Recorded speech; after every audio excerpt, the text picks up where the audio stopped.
Hello there and welcome back. Welcome back to the Agostino Zinga show with your host, Agostino Zinga, and this is episode number 876. That is episode number 876 of the Agostino Zinga show, coming at you live and direct from an undisclosed location somewhere within the depths of East London. How you doing? How you feeling? Great, good to know. I'm currently recording this particular pod at 5:20 a.m. in the morning before I head off to the gym, but I thought I would get in a little pod for you today to cover the breaking news, which I'm sure some of you are aware of. A$AP Rocky's been found not guilty of shooting his friend A$AP Relly. I guess former friend now. But it's the verdict that was heard across the world.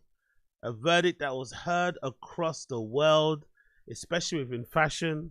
You know, loads of photographers are happy. Magazines are fucking, magazine head offices are celebrating right now. Stylists are high-fiving each other. Designers are going crazy. Big up Matteo Blasi at flipping Chanel. He's going to be really happy that Rocky is out because he's going to be on that runway. He's going to be at that show in some way, form or fashion. Paris Fashion Week is coming up literally. Paris Fashion Week is coming up literally soon. Everything is right in the world. So let me play the video of the verdict as it got read out in court. It was a very emotional moment where A$AP Rocky found out that he was not going to prison for X amount of years for the shooting that involved his former friend. Very, very interesting scenes in the courtroom. So let me play that video for you now, so you can see what went down, and if you're listening, you can hear what went down. Court, County of Los Angeles. People of the State of California versus Joaquin Mayers. Case number BA 508142-01. We, the jury in the above entitled action, find the defendant, Joaquin Mayers, not guilty of the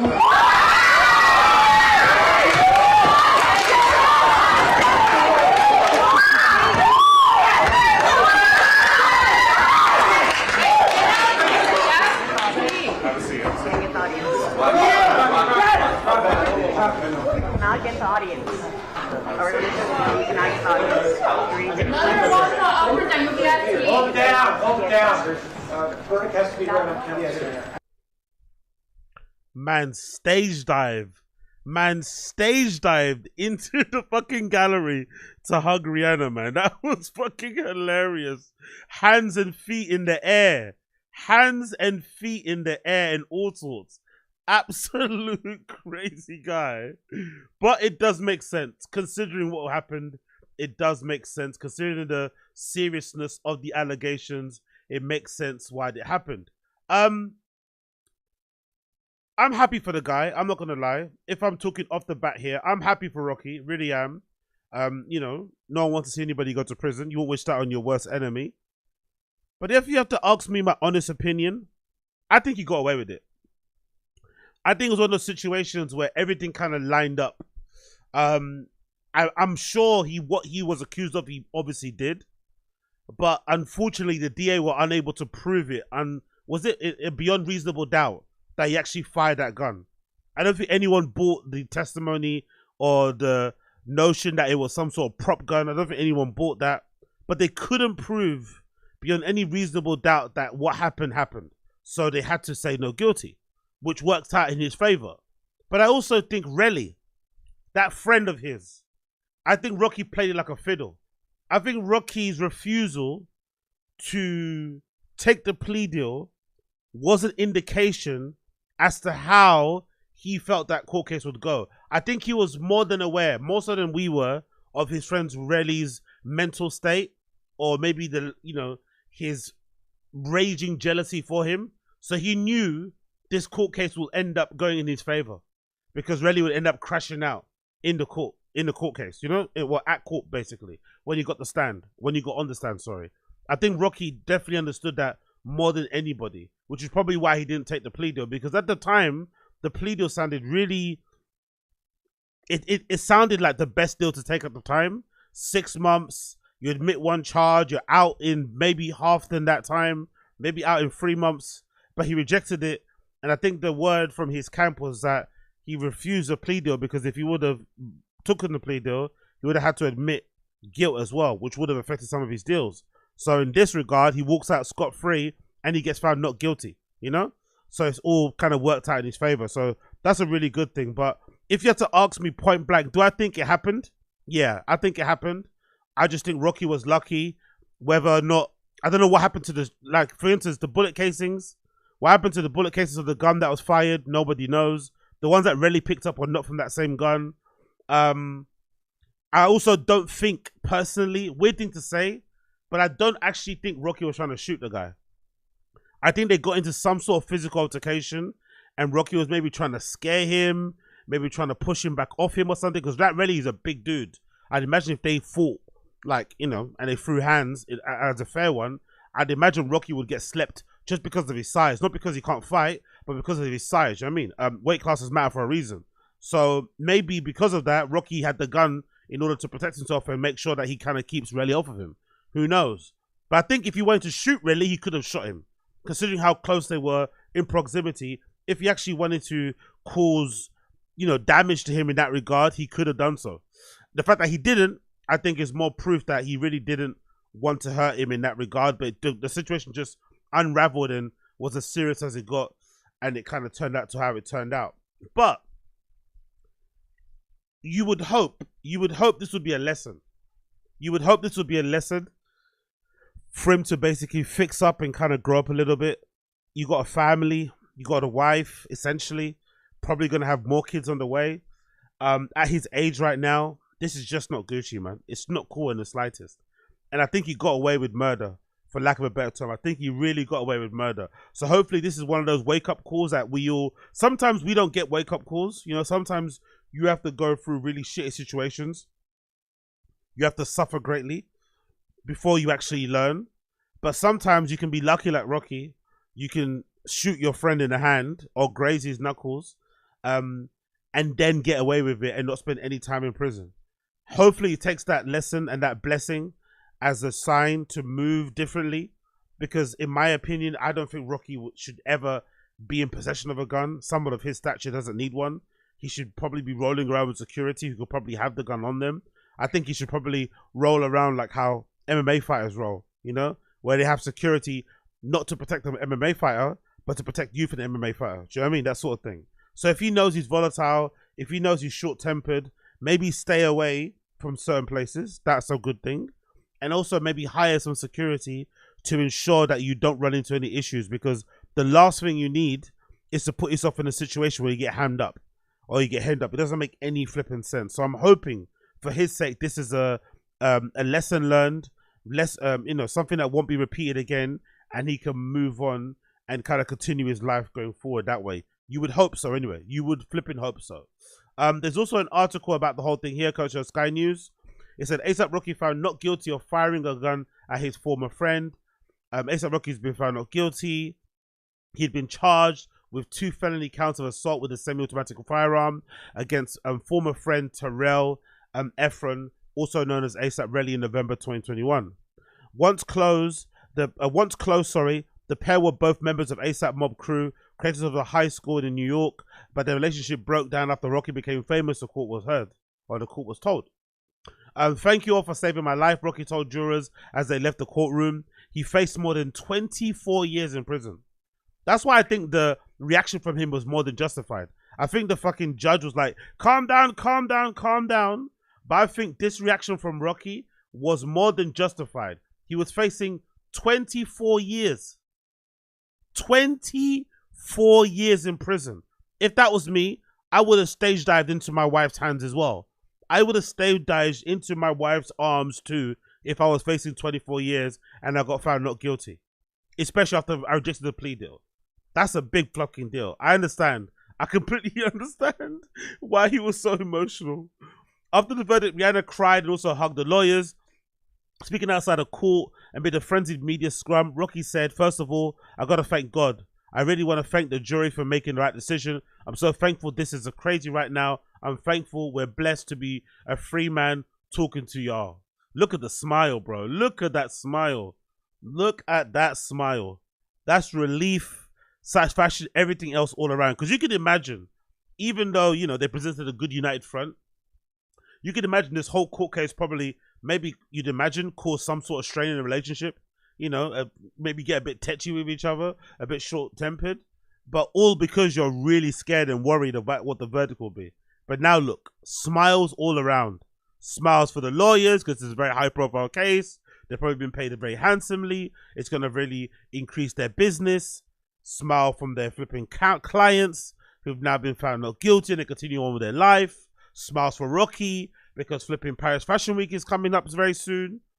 Smiles for Rihanna because it's her birthday soon. Everybody is smiles all around. Smiles all around. The courtroom full of fans of the rapper exploded in screaming after the verdict was heard. After a 3-week trial, the jury deliberated for just 3 hours. Amid the chaos, it took the clerk a while to read the second not guilty verdict. There he is in his car, pointing, leaving court. Happy man. During the trial, jurors were shown surveillance videos which prosecutors argued showed clear evidence that Rocky fired a gun at Efron outside of a parking garage. But the 36-year-old attorney told the court Efron was driven by jealousy, lies, and greed, and that the gun was actually a starter pistol that only shot blanks. Obviously, that wasn't true because, if I'm not mistaken, Rocky's team couldn't produce that gun, which again I think is good luck. A lot of luck was on Rocky's side. The luck on Rocky's side was that somehow the shell casings from the bullets that he fired from that gun were never found, the real ones. Relly went and picked up some shell casings, but they weren't the shell casings from the gun. So what happened to those shell casings? Did 12V and ASAP Ills smartly pick them up? Who knows? But they were never found. The gun that he used allegedly at that time was never found either. The starter pistol allegedly that was used was never found either. So everything kind of lined up, and then of course Relly was on the stand just crashing out, lying under oath, you know, arguing with fucking Rocky's lawyer. Mad situation. So, and also his lawyer too was horrible. So the DA was really unlikable, as was Relly, and the evidence wasn't sufficient enough to charge or to find Rocky guilty. So he kind of, I think, got away with it. But it's a good thing anyway, regardless, because the whole case was a nonsense. Rocky's lawyers and witnesses said that he had fired the prop gun as a warning because Efron was attacking another member of their group. The jury was also instructed that if they found Rocky responsible, believed that he or one or two friends with him that night were in imminent danger and that he used reasonable force, they could find him not guilty. That's probably the key part, because there was also a video that I remember watching, or they showed in a courtroom, not the one that we've all seen of them like tussling, but there's another video where it looks like Relly was running them down. That's what it looks like. It looks like Relly, despite Rocky having a gun, was running down Rocky, 12V Ills, and whoever else was with him. So it looks like they were running away from Relly. He was a dangerous one. So if that's the case, then how are you saying your life was in danger when you were going towards the danger? If your life was in danger, you would have run the opposite way. So it kind of made his case really weak. And then, of course, the fucking recorded phone call. Oh, that recorded phone call with Relly and the other members of ASAP Mob was brutal, bro, against his case. Essentially talking about extorting Rocky, trying to get money out of him, basically talking like he's really jealous and envious. Like, ay. The evidence against him was so bad, man. It continues. It was not immediately clear whether the not guilty verdict was reached because the jury believed he was carrying a prop gun or he acted in self-defense. No, I think one of the jurors said after the case, they interviewed a juror outside of the courtroom, and they said the reason why they got to a not guilty verdict was because they could not say that what happened, you know, with any reasonable proof. They couldn't say that. With any reasonable doubt, sorry. They couldn't. So they had to return a not guilty verdict. But I think the person who they interviewed, the woman, essentially did say clearly, no, I do believe it was a real gun. We just can't prove it happened the way it happened. Then spare a thought for ASAP Relly, bro. Spare a thought for ASAP Relly. He snitched and got nothing out of it. He might now be tried himself. He might now be in trouble, especially for lying under oath and shit. He snitched and got absolutely nothing out of it. Zero. Reputation, like he said, his reputation was damaged already after he, you know, went forward with this case. How much so now that he's on stand, saying what he's been saying, seen as a snitch. Like he already said, I think during the trial, that his business, which he had, like, I think it was like a manager or something, was badly affected because of his fallout with Rocky. A lot of artists left him and shit. Imagine what his life is going to be like now. Where does he go now? Does he have to move out of New York? Does he have to fucking go in witness protection? Does he have to just get a regular job? He tried to come up with a lick on Rocky and it just backfired. And maybe that's the point. Maybe that's the whole reason why Rocky got away with it. Even though Rocky probably did what happened, or probably did what they said happened, maybe he got away with it because at the heart of it, for lack of a better term, this guy was the one that came into it with bad intent. He was the one that provoked everything. He was the one that had an issue with Rocky from the beginning. Whether it's jealousy, envy, whether it's just falling out. Because I don't even think it's maybe a jealousy thing. I just think sometimes in friendship groups, only a friend could make you crash out like this. You know? Only somebody that's known you since you were teenagers could push your buttons. Because I don't think anybody else could get Rocky to step out in the afternoon in the middle of LA somewhere with a gun in his waistband wanting to fight. No one else could do that to him. Only a close friend. So, because they know you intimately. They know how to press your button. They know how to get under your skin. So most likely that's what happened. They just fell out over time, probably didn't speak to each other as often. Probably let other people speak about each other through them, without having direct communication, which can sometimes exasperate things and make things worse. And then you know how people are, you know how niggas are, egos and pride get involved, and then boom, here we are. But I think Relly's intent was too mischievous, was too conniving, was too, dare I say, evil. I think he's the one that tried to, I would say, goad Rocky into a situation that would have been advantageous for him. That's what it seems like to me. I do believe what happened, but I feel like Relly's the one that kind of willingly went in that direction because he wanted something to happen so that he could sue. He just didn't know that he'd be lucky enough that Rocky would fire a gun. But he was just unlucky that Rocky fired a gun and it didn't hit anything, It didn't hit him. Like, he didn't get like an actual visible wound, Like, he needed more of a visible wound, a missing finger, half of his leg blown off. That would have maybe helped his case. But the fact that it looked like he punched a wall or like he punched a floor and he said he got hit by a bullet and it grazed his knuckles, that didn't help his case. It didn't help his case at all in the slightest. The phone call, the fucking Fugazi shell casings. Oh yeah, the deleting of the text messages. So many holes in this guy's case.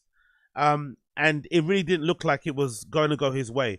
But for the moment I saw the picture of his hand, I knew deep down that Rocky was going to get found not guilty. I was like, what? You didn't get shot? But then a part of me thought, you can't think that, because I thought the same thing about the Tory Lanez and Megan thing. I thought Tory Lanez was going to get found not guilty because it was clear from the picture of Megan's foot that she didn't get shot.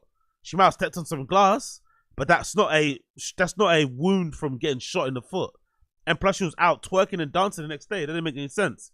But I guess court cases are all, it's all different. In terms of the exact circumstances and shit. But in this particular issue, Rocky got away with it, I think. Continuing, ahead of the trial, the rapper turned down a final prosecution offer to plead guilty to one of the 2 felony counts and serve 180 days in prison. Rocky, whose real name is Rakeem Myers, has 2 toddler sons with his pop star partner. Umbrella singer Rihanna attended court on several days during the trial, including when Efron gave evidence. Rocky was nominated for the Grammys earlier this year and was one of the celebrity chairman of the Met Gala in May. He's also... Met Gala in May. He got found not guilty just in time. Met Gala, Paris Fashion Week, Rihanna's birthday, what's it called? What's happening? Rolling Loud. The perfect time to get found not guilty. He's going to have one of the best summers he's ever had. He also has a major role in the up-and-coming Spike Lee directed film with Denzel Washington. Yeah, Rocky's going to have one of the best years of his entire life. But you also have to give credit to these two as a couple. Because I felt like there was a long play. There was a lot, and I don't know when the court case was announced, but I feel like in the last 18 months, maybe 3 years, we've seen so much content online that's centered around ASAP Rocky and Rihanna. So much content. Vogue covers, Puma editorials, Luebe stuff. I feel like that was that was purposefully done, because I don't think I've seen Rocky in a niggery environment since he got with Rihanna. Like in a niggery environment, everything that I've seen with Rocky has been wholesome, has been positive.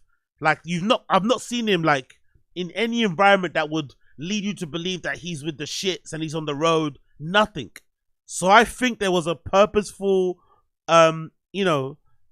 approach to make sure that whenever he was photographed, he was holding Rihanna's hand, he was carrying his kids, pushing a pram, just doing like really down to earth family stuff, being the perfect husband, being the perfect father. And I wonder if that stuff, because they're so high profile and they were all over the fucking press, I wonder if that helped to sway the jury's opinion of him as a person anyway. To be like, oh, Rocky wouldn't do that. Rocky wouldn't have been that guy. He wouldn't, you know what I mean? I wonder if those little things, that long play, all those Vogue covers, all those magazine covers, sowed some seeds of doubt in the jurors' minds. I wonder. I know they told people in the beginning, and they asked you a question, oh, do you know the people involved in this case? Are you familiar? I think most people lie, to be honest. It's impossible that, people that live in New York or wherever this court, in LA, have no idea who Rihanna or Rocky is. For sure they know either one of them or both of them. So I wonder if that long play with all those editorials, all those photo shoots, has actually helped him. I wonder. Obviously, getting the best defense also helps, because you can see the difference in A$AP Rocky's lawyers and the difference between Relly's lawyers was crazy. You could definitely tell one person paid for the best, representation given the circumstances, and the other person just got what they were given, especially because it was a state case. That's why you can see that happened. So who knows? Who knows if that was true? Who knows if that worked out the way it did? But I'm happy for him anyway, and I hope that this is a lesson learned for Rocky and he chills out, man. He needs to get rid of that insecurity, that whatever he has already from before. Because if you're familiar with him and you know about A$AP Mob, you would know from back in the day, they were known to be with the shits.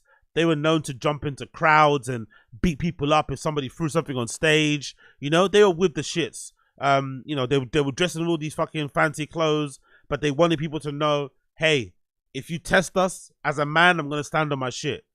But now you're a bit old. You know what I mean? You're older now. You don't need to be always fighting people. You don't always need to be proving yourself. We know you're with the shits. No one's doubting that Rocky's with the shits. I think he's demonstrated it a few times over the years. That epic fucking prison story of him slipping on semen is one of a good example. We've seen him fight. We've seen him be in fucking altercations. We've heard the stories. You don't need to prove yourself anymore. We get it. Yes, you might be pretty and stuff and you wear nice clothes. People think that you're soft. No one thinks you're soft anymore. So just relax. Relax. Hire some security if you need people to protect you. Let them have the guns. You don't need to have the guns. Because it must be, as great as it is that you got found not guilty, it also must be super embarrassing to be in that situation in the first place. You're A$AP fucking Rocky. You're married, you've got babies or married basically to Rihanna. What the fuck are you doing involved in a shooting? Why do you even have a gun? Like, what are you doing? Like, it makes no sense. So I hope this is the wake-up call, because most people don't get this lucky. Most people don't get this lucky, but I also think it's not luck. I think Rocky played this like a fiddle. I think he knew his boy was dumb as bricks. He knew his boy was volatile. He knew his boy was short-tempered. He knew his boy was legitimately low IQ. So he said, nah, fuck the plea deal. Let that guy go on the stand. He'll win this for me. He'll win this for me. He'll keep talking, and the jurors will get turned off by him. He'll win this for me. He'll put it in my lawyer's lap. And eventually, it played out the way it did. It played out the way it did. There's also this post here, courtesy of this Twitter account called Last Laugh Kenny. Last Laugh Kenny, that breaks down some of the sketchy things that happened or that occurred during this A$AP Rocky trial. It's a thread. So let's see what some of the sketchy things were and which may have led to Rocky being found not guilty. First thing, here is some context. Here is some context as to why Relly was angry with A$AP Rocky in the first place. The friend that passed away is A$AP Josh. Yeah, RIP A$AP Josh. I think A$AP Josh was the one that used to ride bikes a lot. I'm pretty sure he's the one that used to ride bikes, if I'm not mistaken. But RIP A$AP Josh. It continues. By the way, there's been a lot of deaths in A$AP Mob, innit? Like it's a dark cloud over that clique, slyly. I'm not gonna lie. There's been a lot of deaths in that crew. within the crew and the extended members as well. At Myers's probable cause hearing in November 2023, ASAP Rocky testified that him and Rocky were fighting because he believed that Rocky had failed to pay for a friend's funeral.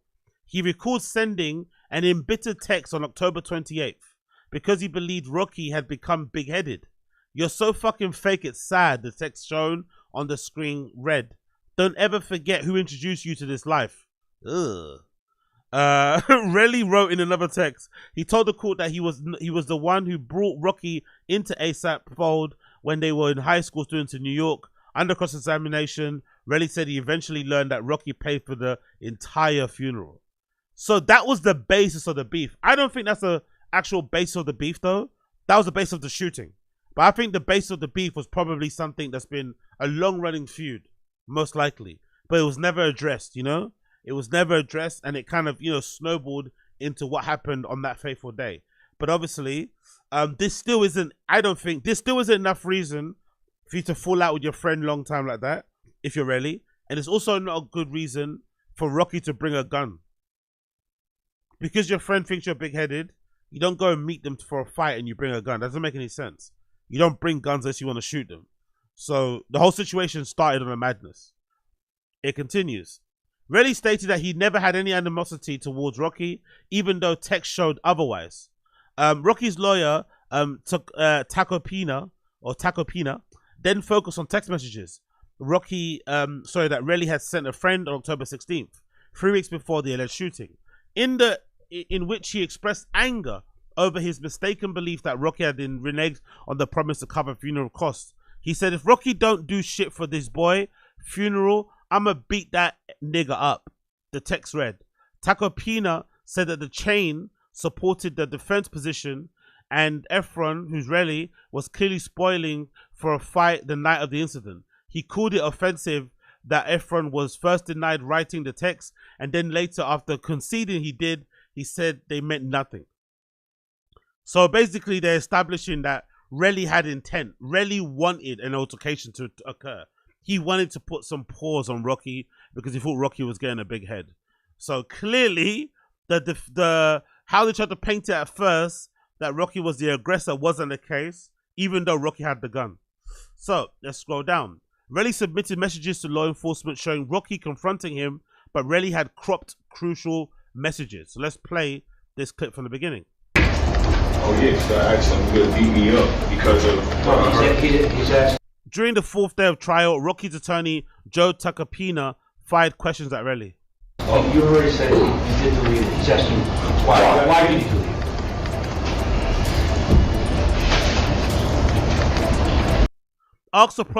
Asked the accuser if he deleted several texts off his phone before reaching out to law enforcement. "I think I deleted his whole message, and that's why it popped up a whole new one." He's asking me that. Okay, you see the text messages you sent? While Relly first instantly claims the texts are fake, but a minute later admits deleting messages. Jesus Christ. This is fake. It's fake.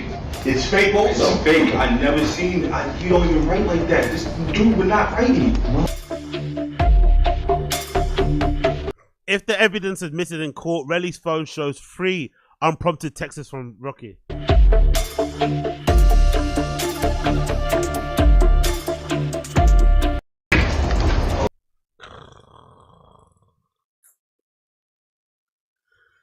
Fucking hell. It's just, you know what was really sad as well when you watch the court case? It looked like Relly was wearing the same clothes. I don't know if it was on purpose. Maybe his defense told him, hey, try and look bummy. But it looked like Relly had the same jacket on all during the entire trial. It looked like he was wearing the same jacket or the same t-shirt. It's like, fuck, bro. This guy's really in pain. He's really hurting. He really, like, he did this because he actually needs the bread. Not because he wanted to, like, embarrass Rocky or, you know, humble him or something. No, he actually needs the money, like, for real, for real. He's really suffering out here. And it made me think, like, I wonder if that's like I wonder if Relly is not the only person in ASAP Mob who has these type of feelings towards Rocky. Because that's something Mandem will never say. Mandem will never admit if they're feeling a little bit, you know, not looked after and stuff, if they feel as if, you know, whatever, right? Taken care of. I don't know if that's even a thing. Because it's weird in a group, because of Rocky's fame, how much more successful and famous he is than everybody else in that crew, right? No one else comes close to him in terms of profile. So it must be quite hard for the other guys to deal with it when Rocky is so much of a star, like he's so big, and they're just like nobodies. Unless you're obviously plugged in, you won't have any idea who's in ASAP Mob, apart from ASAP Rocky. So that must be a hard thing to kind of, you know, wrangle in your mind, seeing somebody that you grew up with, or in Relly's case, seeing someone like Rocky, a guy that you brought into ASAP Mob. Rocky wasn't in ASAP Mob before you were in it first. You started it, then you brought him in later, and then suddenly now he's on top of the world, dating one of the most famous women in the world, living life. You know, it could be probably hard to sort of like wrangle and process that and be okay with that sort of shit. Maybe, who knows? Another one here says, after Relly and Rocky's incident, multiple officers were dispatched to search for evidence, but they found nothing. However, exactly, this is the big thing. After Relly and Rocky's incident, the shooting, multiple officers were dispatched to search for evidence, but they found nothing. However, Relly returned to the scene later that night and found 9mm shell casings. So police officers whose job it is to find those shell casings couldn't find them in the area where the shooting took place, but Relly, a random civilian, was able to locate them. Sounds like those shell casings weren't the same shell casings that were involved in that shooting, were they? Police were on scene of this shooting. There was no evidence of a projectile being fired. There was no evidence of a casing that left any evidence of it. And the victim shows up hours later and finds it and then reports it to the police. And then the witness has no idea why his Instagram stories are relevant, considering that this was there's text message trying to get money prior to going to the police. It is unbelievable. I had my doubts after the opening statement, and I heard what the defense's positions were, and then this cross-examination. If I were the government, white flag, dismiss, save the government, save the taxpayers' time on this one. Jesus Christ, really? It continues. Detectives testified that they recovered 9mm magazine, but not a 9mm gun from Rocky's house. The casings Relly returned in was a different casing brand from Rocky's house and allegedly belonged to Lou Levin. 3 days after Josh's death, Relly went to a shooting range. Yet on the stand, he claimed he never fired a gun. At first, Relly said the gun range was in New Jersey, but it was later exposed that it was in LA, and Relly just forgot. Oh my God. Relly, man. Relly. What a bozo. What plan? Like, I don't know. Let's play the clip. He lied about having access to 9mm shell casings 2 weeks before the incident on November 6th. He lied to him. He lied about being in Los Angeles. He lied about having access to shell casings. He lied about shooting. I'm going to show it to you. This next episode is not even one lie or one perjury. It was like a perjury miniseries, this next one. It was unbelievable. One lie piled onto the next one, you got caught with that, then he went to another. It was a glorious training. And you're gonna see it. I mean, I asked him first if he fired a 9mm weapon before November 6, 2021. Sort of an important fact. So he had access to 9mm shell casings. First he said, no, absolutely not. Then I wanted to make sure, I wanted to almost help him give me the truthful answer. I said, well, how about at a shooting range a few weeks before November 6th? Did you fire a 9mm at a shooting range? Right, hit them on November 6th, 2021. He said, definitely not. And I repeat, I said, definitely not? And he got all belligerent with me. He says, you heard me, definitely not. I didn't even own a firearm, he said. I only got my firearm license a year and a half later. Listen. Fucking. Look at the pictures of him at the gun range and everything, man. God almighty. What a good job the lawyers did there. Important detail. Reddy was attempting to extort Rocky before and after November 6, 2021. Let's read these texts. Oh my God, really? Wow. I don't know how he thought he was going to get away with this. The attorney claims that Reddy had been badgering Rocky for money before he allegedly initiated physical altercation in November during an in-person meeting, and then tried to spin the confrontation to a shooting claim. He's a failed associate, an ex-associate of Rocky, and jealous. He was trying to get money from Rocky. He wanted Rocky to support him. He made it clear. There were repeated attempts where he tried to ask for money in lieu of not causing problems for Rocky. That's what he said. We have all this memorialized, in text messages or otherwise, so it's an extortion. Tacopina adds that Reddy was an aggressor during the incident. He tried to attack Rocky and some other guy got involved and he punched some other guy in the face and knocked his teeth out. And of course now, according to him, he's a victim. Fucking hell. So Reddy was on this bully boy thing, yeah? If you're not going to give me this money nicely, I'm going to take it in a mad way. God damn. Terrell, so this is a text, I guess, right?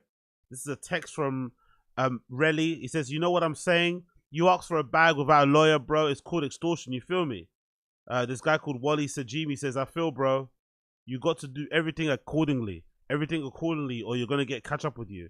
Wally says, I feel you, brose. I feel you. Imagine how difficult it is. Spare a thought for Rocky. Imagine how difficult it is to say no to your friends when they know you're rich and you know you're rich, and you're like, not even like you're rich, you're like way richer than them. You know, that must be such a hard thing to turn down your friends when they ask for money. It's already hard when you're just a regular person. Imagine if you're ASAP Rocky, Rihanna rich. How do you turn down your friends without it creating any kind of animosity? What do you do? What's the rules? Do you lend and not expect it back and just ghost a person? Do you lend with some sort of with some sort of what, half-baked contract written up or something? Like, what do you do? Because in some respects, like, it's almost impossible, isn't it? Because if you say no, you're essentially giving yourself a free victim for nothing. If you say yes, there's no end to how much you're going to ask for in the future. Dicey. It continues. Reddy claims he went to a Dunkin' Donuts after the incident to go get a bag for the evidence, but all nearby donut locations were closed at that point. Oh, what an interesting detail that they picked out there. That's what happens when you have good lawyers. That's such a really specific detail, but it does add to kind of tell, to paint the narrative that Reddy was just a liar. He lied about fucking everything. Let's play another one. Bro, that was 2021. I don't know. Yeah, Reddy was getting really rattled, easily so, by A$AP Rocky's lawyer, just because he was asking very precise questions and clearly demonstrating that he lied a lot, and Reddy was not enjoying it in the slightest. September 18th, 2021, 8:19 a.m. No matter how much the nigga tried, you not charging, I think they're changing. Fuck everything about you, you fake ass nigga. I dead hate you. Sucker ass guy nigga, then you change guy again. Jesus Christ, Tacopina. Remember sending that message? Bro, this is in 21. I understand. Everything we're talking about here today is in 21. Every text message he showed you yesterday was in 21. Yeah, but you asking me now, do I remember? You're not showing me nothing else that came into the text message, so I probably did write that. Is that from me? Yes, from me. Okay, that's cool. That's cool. Okay. So is that from me, Duh. Like, is that from me? Oh, you tell me. Reddy's lawyer had claimed that Rihanna has been trying to sway the public. Ironically, Reddy has been sending in fake stories about her to the media. What? Reddy was sending fake stories to the media about Rihanna. Okay. any questions about his true intentions, consider this. He sent an article You heard this testimony. So while he's suggesting, on December 24th, 2024, just before this trial started, entitled, Rihanna Fears Heartbreaking Consequence of ASAP Rocky's Trial. And he sent it with a smiley face. Jesus Christ. A smiley face. This parasite is happy. If he can hurt that man, that woman, and her family, by sending a smiley face, like that's funny. That's funny. Because she fears the heartbreaking consequence of this trial. So he doesn't care about this trial. He just wants his money. He wants to be on an island relaxing. And he's laughing and mocking what he can do for Rihanna and Absolutely crazy. I'll let the picture speak for itself. I'll let the picture speak for itself. What's the picture? What's this? I mean, who carries a problem though? that. I mean, who carries a problem though? That. I mean, who carries a problem though? That.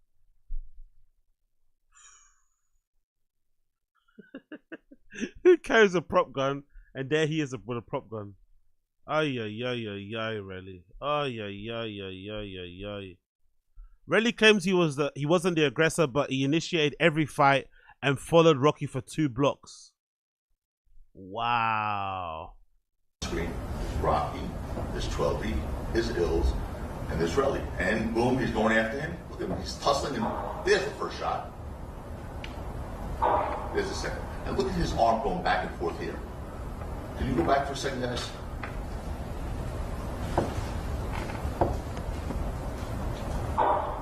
Look, you see the arm going back and forth? Go back one more time, guys.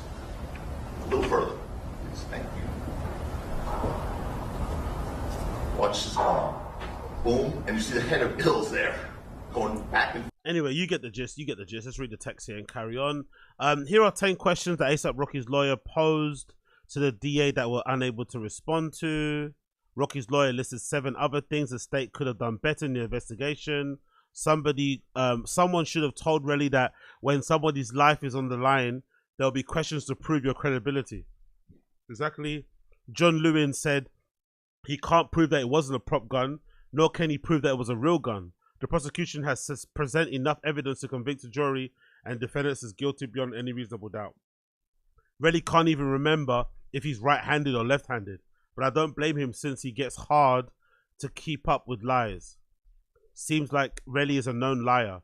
I'm going to say this every chance I can. I have personal experience with Relly. He is a habitual liar, a moron, would sell out his own mum for $5 if he could. I hope and pray the jury sees him for who he is. Wow. Okay. Okay. Fucking hell. The police on the scene said that they thought it was simply warning shots with no victim. They also couldn't find any evidence of a real shooting. I wonder how the police are able to determine what is a warning shot and what isn't a warning shot. I'm sure they've got experience of doing so, but I wonder how they're able to do that. Thank you for the accounts, blah, blah, blah, blah. So yeah, you get the gist there. Rocky got found innocent. He's very happy. As you can see here from the pictures, he looks very happy with Rihanna, with his team of lawyers that absolutely killed it and got the case done in his favor. You've got here a little post here from Nicki Minaj, said "To God be the glory," featuring Rocky and Rihanna with their kids. It's really happy and stuff. You got everybody outside of the courtroom asking questions and shit.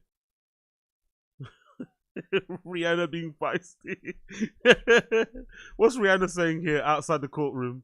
Bottom line is, we're grateful to the jury. They saw through. How you think it feels? Amazing. She's the best, isn't it? Rocky, how's it feel to be found in this? How do you think it feels, bitch? Shut the fuck up, man. Okay, love this. That's them outside again, chilling. Okay, that's good, man. That's good. She was there by her side. That's nice to see. That is definitely nice to see. We can't deny that. It's definitely nice to see. And yeah, man, that's the situation, isn't it? Hopefully, man learned his lesson. Please, for the love of God, no more fucking shooting incidences. Focus on the music. Rocky's music also has been fucking shit lately too. So maybe the reason why it's been shit is because this has been playing on his mind. You never know. Maybe he can kind of unlock some, you know, some creativity, some awesomeness, and inject that back into his music production. Please, for the love of God, so we can get some good music from him once again, because he's been pretty bad for a long time. He's been kind of, you know, surviving off the success of previous tracks from years ago, but rarely has he put out anything that would really kind of demand your attention. Maybe he doesn't need to as well, because, you know, he's set for life, but still, I would like him to have at least 1 or 2 good albums again. You know, that would be pretty good to see. So maybe we'll get that with Are You Dumb? That's meant to be coming out soon. So I'm hoping that that is a fairly decent project as well going forward. So big up Rocky for that one. Big up Rocky for that one. Hopefully everything gets sorted out. Continuing on, did you guys hear about that crash that happened in Toronto? The plane crash in Toronto where it flipped. It flipped on its side, or it flipped on its roof. It flipped upside down after it landed. It flipped upside down after it landed. Well, the video of it is actually really impressive. The video footage actually shows you that most likely what happened was what people said, is that the really high winds is what made the plane flip.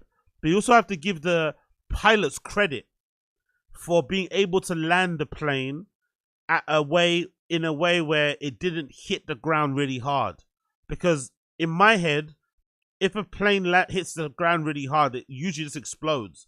There's no real effort for it to kind of slide or whatever. So the fact that it didn't explode on impact, and then it just flipped on its, you know, on its roof without it also exploding, was basically a miracle.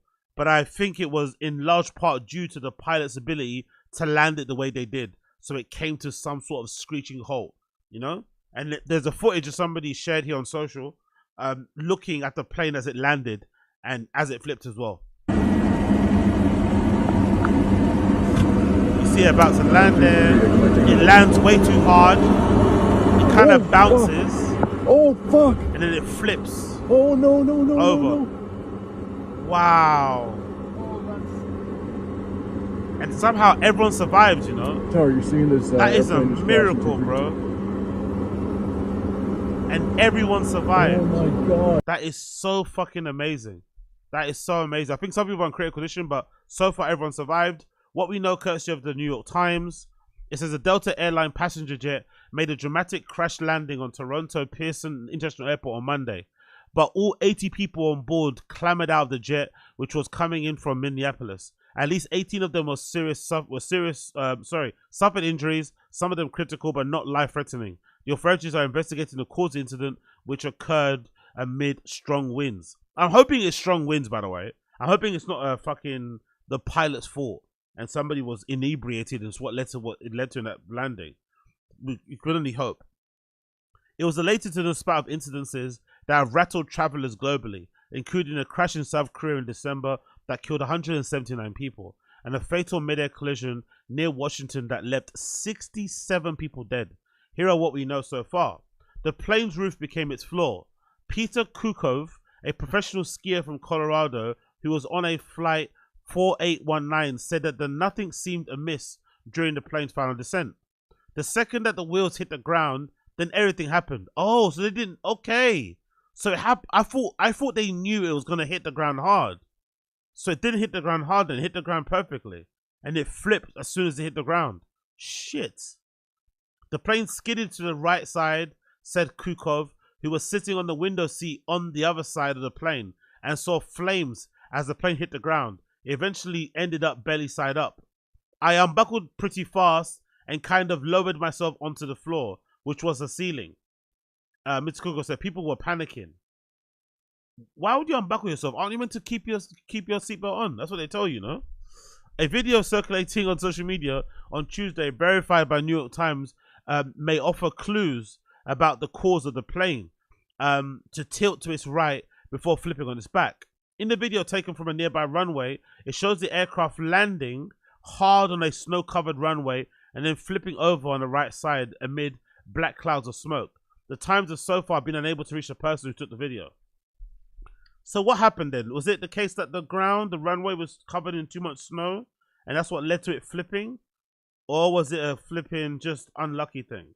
How the aircraft flipped upside down. As the plane approached the runway, its landing gear appeared to deploy. Soon after it touched, the right wing hit the ground, sparking flames. The left wing was then rotating to the plane, flipped on its back, and the plane continued to skid upside down. There was drifting snow. There were strong winds coming from the west, about 29 miles per hour, with gusts of 38 miles per hour around 2:15 p.m. The time of the crash, according to authorities. There was also drifting snow in Toronto, which was struck by 2 snowstorms in the past 2 days. The flight had a crew of 4, according to Delta, and the rest of the passengers. Of those, 22 were Canadian. Some of the injuries were taken to hospital, but most passengers were taken to Sheraton Gateway Hotel near the airport's terminals. They left around 7 p.m. local time and picked up taxis from family members and hotel staff, blah, blah, blah. And yeah, that's where we are now. 80 people all survived a plane crash of that level of severity. But it was truly, truly, truly a miracle, because it seems like if you're just watching the video, that plane should have exploded as soon as it hit the ground. But somehow it was able to land, and then obviously the right wing kind of scrapes the floor. And as it's scraping the floor and it's skidding, it then probably hits something and it flips over. But I wonder, is that probably also an error from the flipping airport? Are they meant to keep that runway clear, or can planes land in snow like that anyway? Because it's quite heavily. It's quite, from what I can see in this video, that whole entire runway looks like it's covered in snow. You can't even see the runway. There's so much snow on it. So I wonder if they're meant to clear the runways to make it easier for the planes to land, or if it's something planes can do anyway regardless. Wild scenes, man. Absolutely wild scenes. I'm glad everyone's okay. Next news to talk about here. Have you guys heard about this? Our girl Bonnie Blue is pregnant. Our girl Bonnie Blue is allegedly pregnant. Now, so far, I've not heard any confirmation or any news or any information from her directly to say this is true. But it's a rumor that's been spreading across social media that Bonnie Blue is pregnant. If you wonder who Bonnie Blue is a famous, is the girl that went viral. The girl that went viral on OnlyFans for sleeping with over 1,000 men. Her and her friend or ex-friend Lily Phillips were battling it out to sleep with as many men possible on camera, and famously, of course. And now it's been announced that she is pregnant. Crazy scenes. So everybody's wondering who the baby daddy is going to be. Is she going to keep it? Is it going to be the end of her porn career? I don't think it will, by the way. I think she's so much of a degenerate. I could see Bonnie Blue still indulging in this lifestyle. I think that would be another angle, another kink, another money-making opportunity. That if she, once, doing whatever she was doing while pregnant, and also doing it when she gives birth. I think that'll be a thing if she does end up keeping the baby. I don't think it will be I'm going to quit now. I've changed. I've got different priorities type of thing. Nah. I think she's going to carry on. Keep on, carry on. Big up everybody on the Twitter as well, sharing some funny memes. This one shows the other 99 blokes when they find out they aren't the father of Bonnie Blue's kid. It's one of those famous scenes from the Euros where everyone was throwing their big fucking, cups in the air every time England scored. Somebody said here, this is fucking crazy, what Bonnie Blue's child is going to look like when he's born. Absolutely wild. Another one says, working out who got Bonnie Blue pregnant will be like trying to guess which baked bean made you fart. Oh, we got a famous meme here of everybody getting crushed going down the escalators, right? Everyone arriving at X to see which poor sod got Bonnie Blue pregnant. How Bonnie Blue's baby is going to come out. Obviously, another famous viral clip of that guy falling when he's on the guy dressed up as Joker falling off his skateboard. We might have to start here. Bonnie Blue's baby daddy suspect. Finding out who the daddies of Bonnie Blue's kid will be a harder job. It was figuring out who Jack the Ripper was. Wow. All-time shocker, Bonnie Blue's pregnant, and for some reason she doesn't know who the dad is. Oh, really? Okay. So she did confirm it. She did actually confirm it herself. Wow. Okay, there she is confirming it. So tomorrow I'm going to go take another pregnancy test because Well, I want to know how far along. So tomorrow I'm going to go take another pregnancy test because, well, I want to know how far along.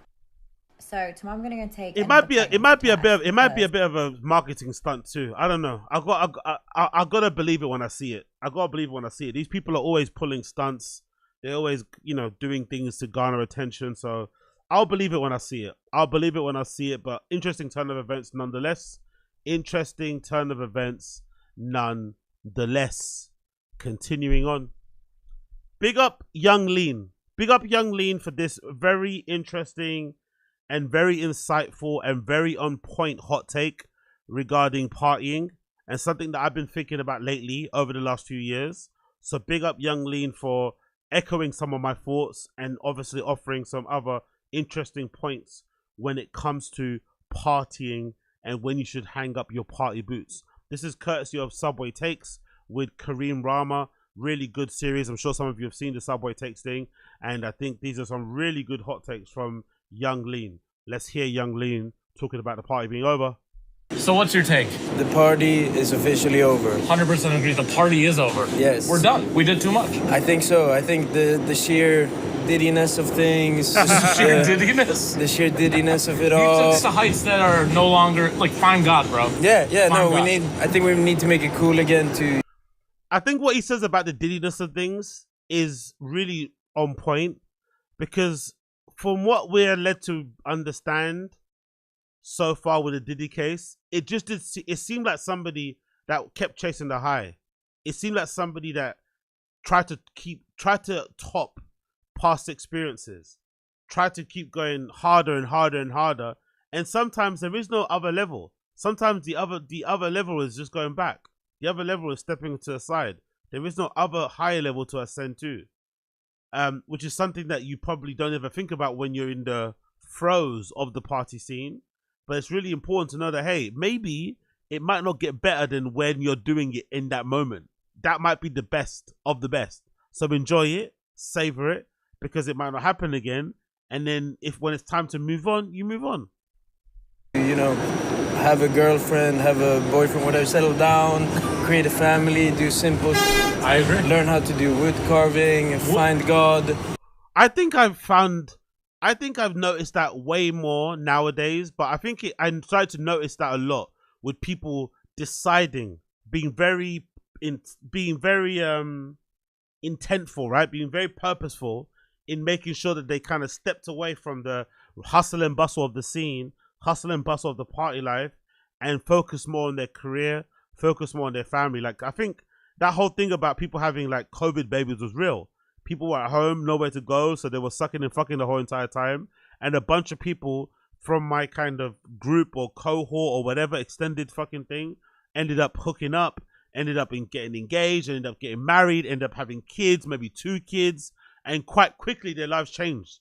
Because, I've known people whose life in terms of going out changes the moment they get a pet. They get a cat or a dog, suddenly they don't want to be outside anymore because they feel bad about leaving the pet at home by itself all the time. Some people are the same when it comes to, just being an uncle to a fucking niece or nephew or something. Suddenly they want to take more responsibility of that, and they don't want to go outside. So your priorities can kind of change very quickly based on the responsibilities that you take on. And I've realized, especially post-pandemic, a lot of people had moved on and had inserted other responsibilities in their life to kind of take up for that whole partying thing. There are no races, there's just human race, and there's one God. There's one God, and he goes by Allah. It's just God. I think we need to focus on real things and just love over fear. I've been sober now for 366 days. Really? And yeah. Congratulations. That's a big deal, man. If you know anything about Young Lean, if you know anything about the Side Boys, if you know anything about that era and how he was giving it up, like he was living life like a rock star. The fact that he's still around now is a big deal, to be fair. If you heard his interviews and you seen how they were carrying themselves and shit, they were really enjoying themselves. So the fact that Young Lean is still with us is fucking great, and the fact that he's made the decision to go sober and to chill out is also great. But it makes sense too. I was debating it one time during another podcast, like what is actually the better way to approach things, because it looks like Young Lean got really famous really young, so he was able to do what he wanted to do. But I wonder what is the better approach in terms of like, you know, drug safety and stuff as a kid. Would you prefer it if your parents were really strict with you and only let you do, and you only did whatever you wanted to do when you moved out? Or was it better off if you're a kid and you live at home where your parents let you do anything you want, so then you get it out of your system earlier? You know? It's like those kids who live in like, you know, sometimes I think kids who live in like smaller towns or outside of the big cities usually get up to more madnesses because there's not much to do. But usually those type of guys and girls that I've met who are from smaller towns and then move to the big, you know, city lights of London, they're usually over the excessive partying thing, you know? They're usually over it because they were doing 100, you know, multivitamins when they were fucking 13, 14 and shit. I don't know what the right approach is, but as long as you get to this point where you kind of start winding it down, it's a good thing. Incredible. Thank you. That's awesome. What made you change? Just lying and puking all the time. It's not sexy anymore. We need to romanticize like proper good things. That's a good point. It's not sexy anymore. It's not chic. And I think that's something that I like to notice too. Like, it's not chic to be older and to be in the club and be clearly monging out of your brain. It just doesn't look as good as it did when you were younger. It's not as fun. Maybe actually scrap that. Maybe it never looked good. Doesn't matter how old you are. Maybe it never looks good, but it doesn't feel good. That's the main thing. You feel like a bit of a loser when you're in a club and you're clearly going stir crazy. It's also really embarrassing when you get older and you start to realize that your tolerance level isn't what it was when you were younger, especially if you start taking big breaks. And then suddenly the stuff that you could do with your eyes closed easily is now affecting you really, really badly to the point where you're starting to question all your life choices. But in general, being in control of yourself, not looking like a mess, is probably desirable the older you get. You don't want to be that person that just clearly always looks fucked up and twisted, you know? It's not the way to go. I'd imagine. Yeah, like move into the suburbs. Yeah, move to the desert, get a couple of kids, move into a cave, stay in the city. Move into a cave? Yes. Why are we moving into the caves? Get into the ground of things. Oh, be one with the earth. Yeah, be one with the earth. You can still get freaky, you can still be eccentric, you can still have fun, but we just gotta romanticize other things. You know, I get with this sweet guy. Yeah, I agree with this. I agree. I get with the slightly guy. It's like, you know, I agree. We have to romanticize other things. And I think that's something that happens. I wonder why that happens with clubbing. Because I think I was lucky because I guess I've always had quite varied interest. I've never been into one thing. I've always had loads of things I've been into. But when I was really hardcore going out all the time, it did make up a big part of my personality. Even though I had other things going on, it made up a big part of my personality. And I'm seeing it a lot now with the kids coming up now. It makes up a huge part of their personality. Like going out, going to clubs, posting videos of themselves dancing, or dare I say videos of nothing because the camera, the lens of the camera is covered with a sticker. That's a big part of their personality. I wonder what it is about clubbing that makes people want to go that hard and make it a whole personality when it's not really that impressive. You know, you pay money to go to a nightclub. It's like, yeah, well done, but it's not that impressive, really. I wonder what it is about nightclubs and nightlife that does that. Maybe it's the fact that you're going out at night, meeting loads of people, expanding your social group. Maybe it's the drugs, maybe it's the booze, maybe it's the hookup culture. I don't know. There's something about clubbing that makes people want it to be their whole personality. Whereas I think, and actually to be a good DJ or to be a good artist or to be a good club owner, I think it's actually important to be aware of other things, right? To go to other types of events, to go to the theater, to go to concerts, to go to art galleries. I don't know, to be into interior design in general. Those things will probably inform what you do with a club space way better than just focusing on clubs. Because then you end up with the same layout of all the clubs, which is why when I eventually open my club, I think it will definitely be up there with some of the best ones because I'll come from it from like a different POV. It'll be from all of these different types of interests that I've had, all these experiences that I picked up over the years. and then that'll be applied into, okay, cool, what's my idea of a perfect club space? And it won't be just through the prism of like, oh, what's the perfect club space for a guy that does loads of drugs? No, it'll be a perfect club space for a person that enjoys music, for a person that wants to hear fresh sounds, or a person that wants to dance, for a person that wants to experience, that sort of thing. But again, that comes from having, you know, I guess a wide range of options or wide range of interest. Yeah. You know, sometimes. You can have a little bit of this, a little bit of that. Yeah. You know, you still should do things that make you feel good. Yeah, exactly. But I think romanticizing a simple, nice life that's filled underrated. with love, Yes. filled with gratitude, Yes. filled with generosity, Yes. as opposed to being a self-absorbed psychopath Diddy, having freak offs at the crib. Yes. Brotherly love is underrated. You heard it here first. Anything else? Yeah, Martha Stewart has a big up young Lean, big up blood clot young Lean, man. Really good take, and again, something I've been expounding on. I wonder, is there something in the air? I feel like everybody, or maybe because I'm talking about it, and it's a bit of a confirmation bias, so I'm now seeing more stuff to reaffirm what I'm saying. But I feel like there's something in the air. I've been talking about this, you know, need to, you know, evolve my clubbing and raving ways. Not to leave it behind, but just to evolve my experience and evolve how I do it. And now I'm hearing other people speaking about them hanging up their raving boots, evolving it into a different way, becoming more chic. I'm noticing even on when I kind of sometimes browse through my Instagram stories, I'm noticing some of the people that I follow who are some of the cool kids in London, a lot of them are doing stuff like, it looks like in warehouses, but like in people's homes. A lot of them look like they're doing like that sort of thing. So they've kind of gone away from going to like proper big clubs or being around mad of people.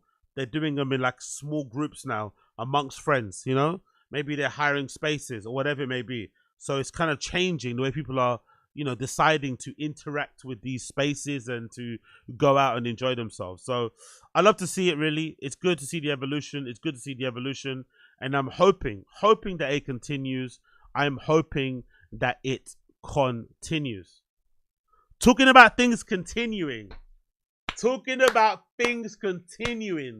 The best news ever. The best news ever.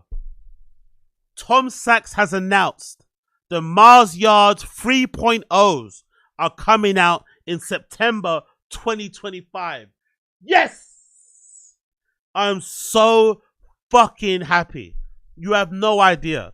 These are one of my favorite shoes of all time. When they originally came out, I had one pair that absolutely ripped and beat into the ground. And if you're wondering what mine looks like, this is my pair. This is my pair. I think when did I write this post on my blog? I wrote this post in 2017. So I got them around the time that they came out. And my pair, this is them kind of newish, but I beat my pair into the ground. I wore them every single day. And as I said previously in other times on the pod, the Mars Yards, right? The original Tom Sachs Mars Yards were the only sneaker that I had that used to get compliments from random people on the street. And I've had all the limited edition sneakers, all the cool ones people have had. But for some reason, these Mars Yards were the one shoe that regular guys would compliment me on the street. And I thought that was the biggest compliment. If you get compliments from regular people, you say, oh, shit, really nice trainers. In the era of Yeezys and all that malarkey being popular, that goes to show that you've got a really sick shoe on. And these were the ones. They work with all different outfits. They actually looked way better when you beat them up. Like, I fucking loved them. I wore them everywhere. I fucking loved my Mars Yards. So I'm hoping. And obviously over time, I wore them so much that they got holes on the side and shit. And I had to eventually throw them away. So I'm hoping that these new ones that they're going to be coming out, these 3.0s, are going to be a little easier to get a hold of. And I'm going to end up probably doubling up on these, if not tripling up on these. I'm not going to lie. And so far, from what I can see here, they've updated the toe box. It looks like they've got a reinforced, or they've added an extra rubber reinforcement here on the toe box. There's a bit of extra things here on the back of the heel cup. They've changed the swoosh, which I'm not too fond of, I'm not going to lie.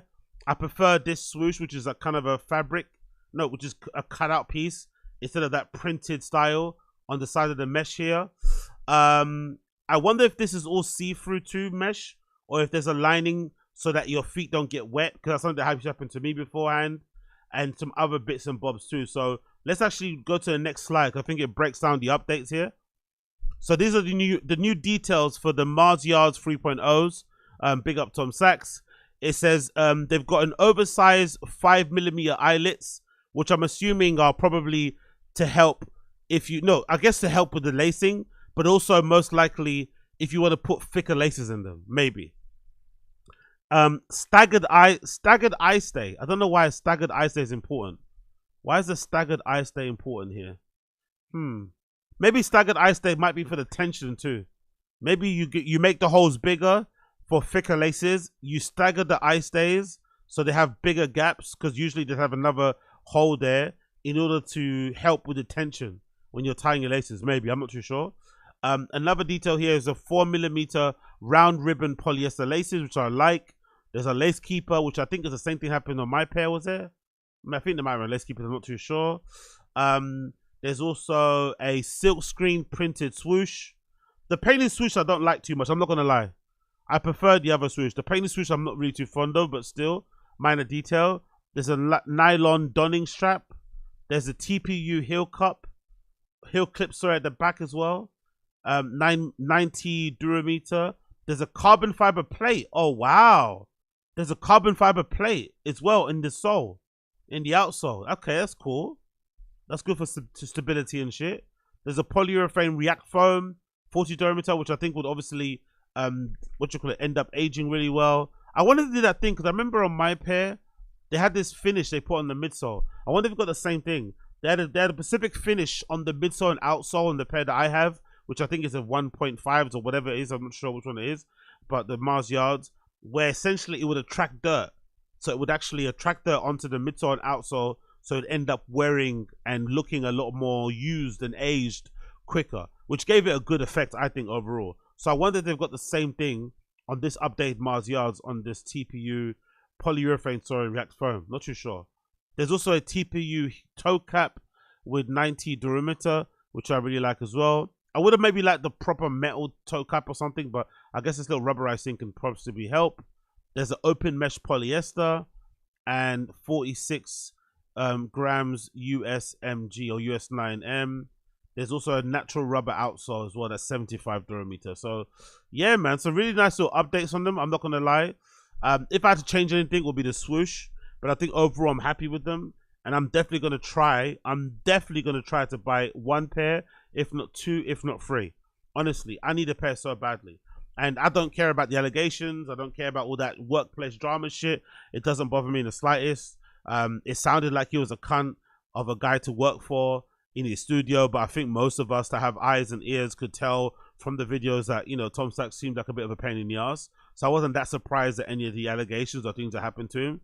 If anything, I was more surprised that, you know, Nike specifically didn't really sever ties with him. You know, they always kind of left the door open. I think if that would have happened to anybody else that wasn't, you know, that guy's skin color, maybe it would be a bit different, or to that guy's level of celebrity. But I really do like these. Honestly, really do like these. I can't wait for them to come out. The caption is very interesting because the caption here, courtesy of Tom Sachs, it says action will be required.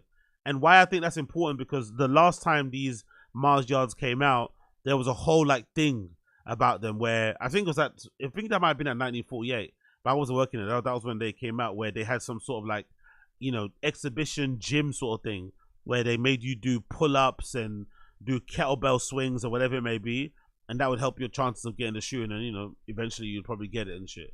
So that was the thing. So I wonder if they're gonna hold some sort of like physical exercise tied to philosophy, you know, a challenge, so you can purchase a pair of these shoes, or if they're just gonna sell them.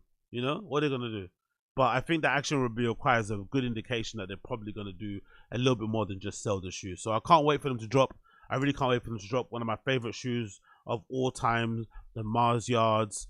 I've got, well, I think I might have the 2.0s, or I had the 2.0s. I'm not sure which one they were, but regardless, I need another pair. I can't wait for them to drop. I can't wait for them to drop. Anyways, my friends, that's it. Gonna have to love you and leave you. Thank you so much for tuning in. It has been The Agostino Zinga Show, episode number 876. 876. For those of you watching the show live via the live stream, please make sure you like this show down below. If you're watching this after the fact, please make sure you leave me a 5-star review on all the podcast apps, and obviously like and subscribe down below if you want to as well. For those of you listening to me via the audio pod, you'll hear my tune today. My tune today will be from the legendary Roy Davies Jr. The track is called To Be or Not To Be, Roy's Mix. That'll be the song that'll be playing underneath my voice right now. It's available to purchase on Hardwax and all other places. It's from the Classics Remasters vinyl. So please check that out. Track B1 is playing for me at the moment, which is To Be or Not To Be, courtesy of Roy Davies Jr. For the rest of you, thank you for tuning in, and I'll see you guys again very, very soon. But for now, take care and peace.